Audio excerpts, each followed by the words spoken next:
મોંબો જો જો પશુને આવો મોં હોય તો બાકી આવી રીતના 4-5 વાળું હારામાંનું મજબૂત રબર લઈ આવી રીતના રબર મારી દેવાનું ટાઈટ, તો એથી લોહીનું સર્ક્યુલેશન ઓછું થાય ને, અહીંયાથી લોહી અહીંયા સુધી પહોંચે ના.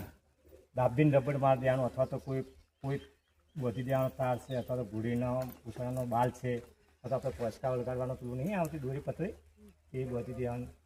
એ ના કરવું હોય તમારા પાસે જો ચૂનાની ટોટી હોય, ચૂનાની ટોટી, તો ચૂનો પણ આ કાઢી અને તમે એને ચૂનો પણ મારી શકો છો. ચૂનાથી પણ શું છે, ધીરે ધીરે ધીરે ધીરે એ જરી જાય છે રબર કાઢી. પછી એ શું છે કે ચૂનો તો માણસો પણ ખાય છે. આપણે તમાકુમાં ગોળી ગોળી નથી ખાતા, શું થાય? એનાથી કશું જ ના થાય. ચૂનો માણસો કોઈ નાતો હોય લગાવવાનો છે.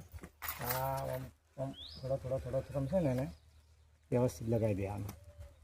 હા એમી જ્યાં સુધી મોં પડે ને ત્યાં સુધી ધીરે ધીરે ધીરે ધીરે મોંનું જે છે ને એ આયુષ્ય ધીરે ધીરે બળે જાય મૂળ, અને ધીરે ધીરે પછી એ છે ને આખું પડી જાય.